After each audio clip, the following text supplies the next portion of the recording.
We're going to talk more about Cambodia in this video. If you have not seen my video I made a couple days ago about Cambodia, I'll leave a link in the description. I would watch it first, just for context. Anyway, so video number one just kind of recapped all of the drugs that I had encountered over there. Video two is going to talk about like daily life and how things fell apart, and then video three will be the what it's like to get locked up in a Cambodian psych ward. So again, I was over there trying to get a job teaching English. It's not hard to get a job teaching English if you speak English.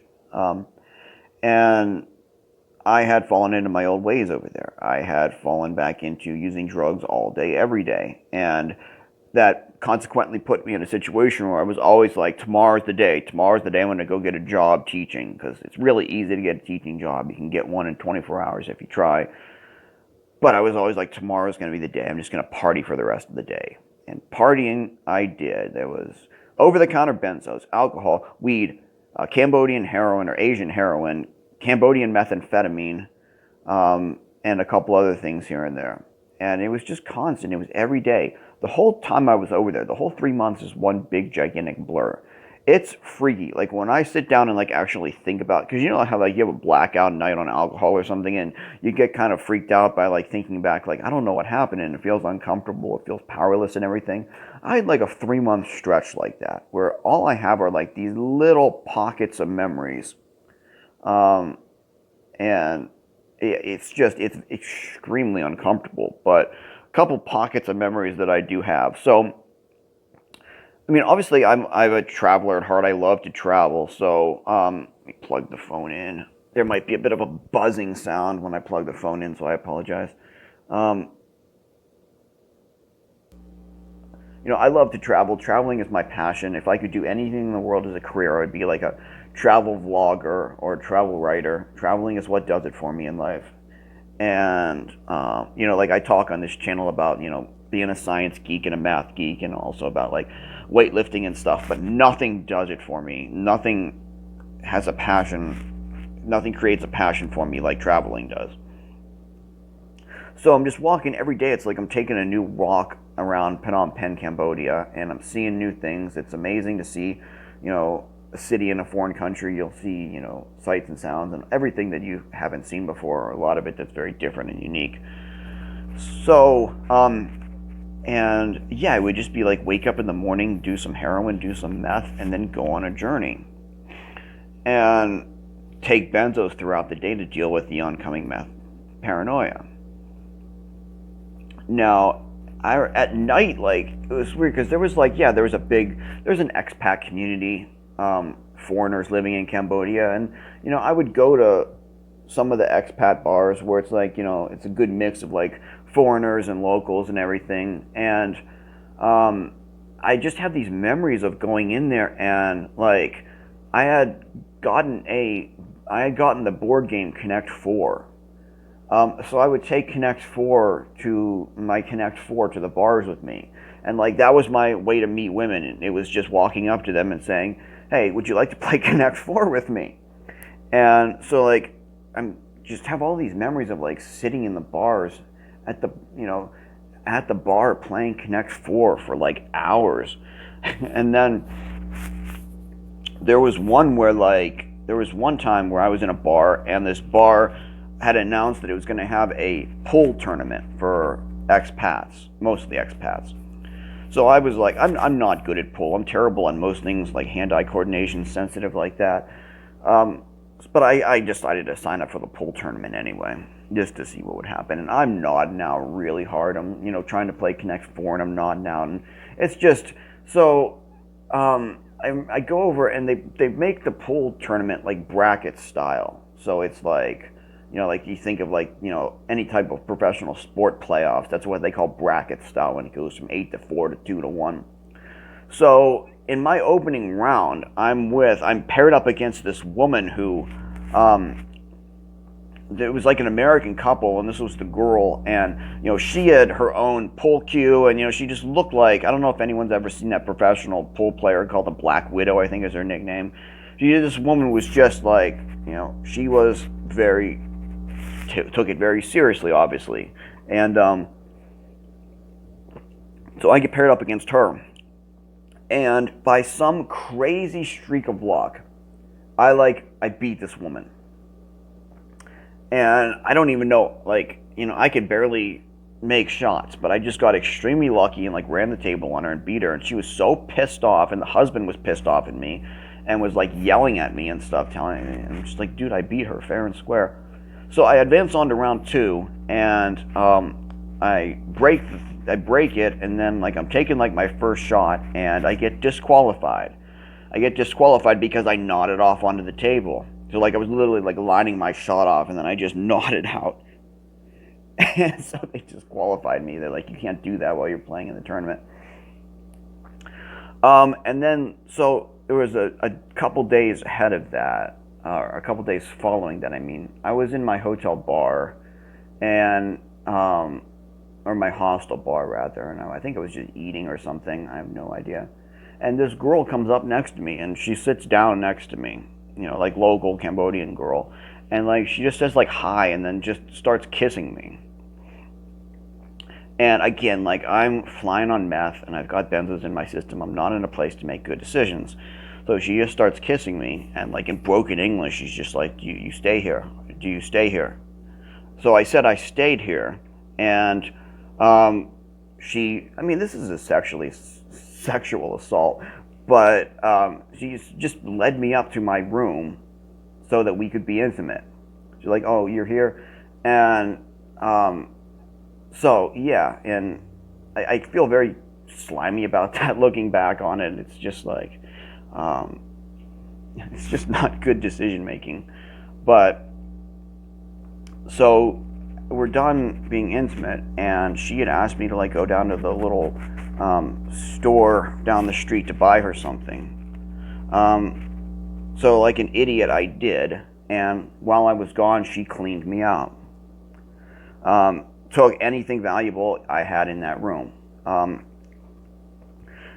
Obviously that was what was going on. It wasn't love at first sight, but so, and the thing is, when I travel, you got to be really smart about how you handle your finances. You got to have multiple access methods to your money. You got to have have some cash, have some traveler's checks, have something on credit. Just really diversify and be smart about it, because unexpected stuff comes up all the time when you're traveling overseas. I went to Cambodia with everything planned out real good like that, but it fell apart real quick, and I got extremely sloppy. And unfortunately, my sloppiness led to me getting cleaned out pretty well. So she even took my traveler's checks. I'm like, you can't cash them. Why are you taking my traveler's checks?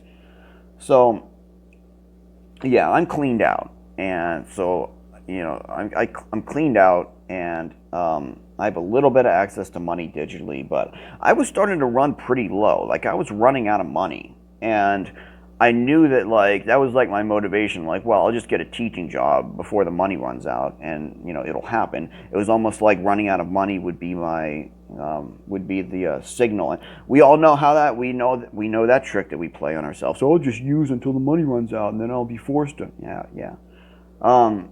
So I spend the last money that I have in the next couple of days on drugs, and so I'm now completely broke, and I'm now in a position where I'm doing all of the junky stuff where you're asking to borrow money from friends and family and everything.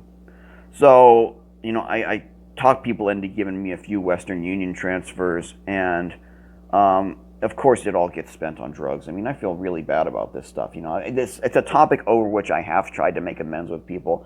I'm not huge on making unnecessary amends, but this is one thing that I definitely made amends about, was asking for these quote unquote loans. So, but once that runs out, so I'm forced to. I remember walking into this place, and it was like a high school or a grade school or whatever. No, because they taught high level, so it would have been high school or college math tutoring. And I was blown away, because it's yeah, I didn't, teaching English, you got to do that, but math's my thing. So if I could teach math over there, it would probably be better money, and it would be more interesting. So I remember walking into this place and like introducing myself to the guy and saying like, yeah, I have a degree in math. You know, I'm looking for work teaching. And he seems like really happy and enthusiastic, and like immediately like shakes my hand and offers me business cards and stuff. But within like a minute, he's looking at me and like, sir, are you okay? Are you okay, sir? And yeah, so you're kind of seeing where this is going. Um, I was in no state of mind to advertise myself as a teacher anywhere over there, because it was just obvious. I mean, you're blind to it, but it was obvious to everybody else that I was whacked out on drugs. You know, I mean, yeah. So I start kind of essentially scamming, where I'm walking around the city and I've made up a little story. I can't remember exactly what it was, but it was like, I lost my passwork and paperwork, and I need money to get this, the first step in a sequence that would get me back my paperwork. But the problem was, like, I'm extremely shy and awkward, and like I talked in the panhandling video, this stuff is extremely hard to do. It's extremely awkward and embarrassing. So like I got into this pattern where it's like I needed to be really high on drugs in order to have the confidence and the carelessness, we'll call it, to ask strangers for financial help. Yet that purchased confidence cost money. So I quickly fell into this trap where I was, successfully asking strangers for financial help, but I would then in turn spend it on drugs in order to further ask strangers for help. So that went on for a couple of days, and ma'am, it just boggles my mind that I didn't. But I was in a position where, like, necessarily, like, if I called home and basically said, like, look, I'm in this pickle, I'm strung out on drugs, I want to get help, can you guys help me come home? I don't know if they would have done it. I do not know. I mean, I literally thought I was very much stranded over there. It's a scary thing, because my relationship with my family was so strained at the time. So, the silver lining in this kind of was the one night I was at one of the malls, and I stopped this Western redhead girl, and I said, like, I gave my line and everything, and she ended up being like really nice to me and saying like, well, I'm at the grocery store right now, why don't you come grocery shopping with me and we can have a picnic style thing on the top of this. So it was the mall was the tallest building in Phnom Penh. So we would go up to the top of the mall on the roof and have like a picnic. She turned out to be an American girl from Washington State, and so we just went up, and it was like one of the lucid memories that I have from Cambodia was like cooking and having this meal with her and like just talking about life and philosophy and everything. Like, and what's interesting about this is like, she's still a good friend of mine right now. Like we've kept in contact through Facebook and everything, and we're still close friends. I mean, but I've never had the courage to like tell her the full extent of how bad it was for me when I was over there. It's funny how that you just get so embarrassed. Yeah, I'd freak out if like my friends and family in person watched this YouTube channel. That would not be. I mean, I know you're supposed to like, it'll feel good if you just get it all out and tell everyone. Nah, I would freak out if every friend and family member I had watched this channel. It would not be good. So, yeah. But yeah, I end up staying good friends with her. So, like a day or two later, I'm walking through downtown late at night, and I'm flying on meth still. And I was in a part of the city, one of those parts where like all the tourist guides are gonna say, "Don't go here alone at night. Whatever you do, don't go here alone at night. Whatever you do." But I'm on meth and I feel invincible. I'm like, it would be cool to just strut my way through that part of town and be like, yeah. So I go there, and I'm walking through this area, and then like these little kids come up to me and they're like trying to sell me drugs. And I say like, no, I don't want to buy any drugs. I don't have any money. That's kind of the excuse I gave them, was I don't have any money. I did not have any money on me at the time, so I wasn't lying. like all I had in my pockets was a passport and an ID. So I said, no, I don't have any money. And the kid said, okay, and walked away. So about 10 minutes later, I'm walking and I'm walking down and I just feel like someone grabbed me from behind around my neck, like in a choke. And I'm confused and looking around, and then I've got multiple little kids all around me. The one is flashing a knife at me, and they basically say in broken English, just we need money, we need money, we need money. And I mean, it's terrifying when like being robbed on the street when you don't have any money. You're wondering, like, is this going to get me stabbed because they're not going to believe that I don't have anything? They're thinking that I'm lying. So, and could I have fought these kids? I mean, like, it was like 3 or 4, maybe 5, 12, 13, 14-year-old kids. I don't know if I could have physically fought them, but I wasn't going to try because the one had a knife. So the one like goes through all of my pockets and doesn't find any money and just finds the passport. And then they let me out of the chokehold. And he just hands the passport back to me, and he's like, I guess you were telling the truth. You don't have any money. And then he was just like, we're sorry we had to do that to you. We're just really hungry.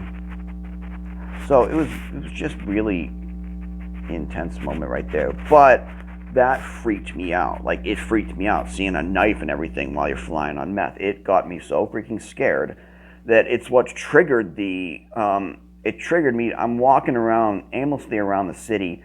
And, I should also add that, like, I had a couple debts open with local drug dealers. There was a couple guys who, at least 2 of them, who I was like, yeah, give me some, it was like getting a little bit of meth and a little bit of heroin, and I'll pay you some more money down the road.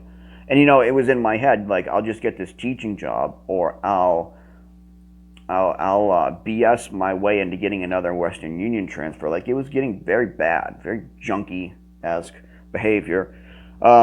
So I'm worried that one of these drug dealers is going to be like, your time is up, you got to pay. So, and I knew that one of them rode a motorbike around the city.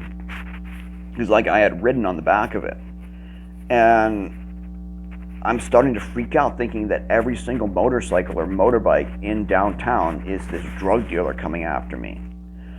And then I'm seeing like multiple bikes riding in packs together, and I'm thinking like, oh, he's bringing his crew, they're gonna brutally murder me.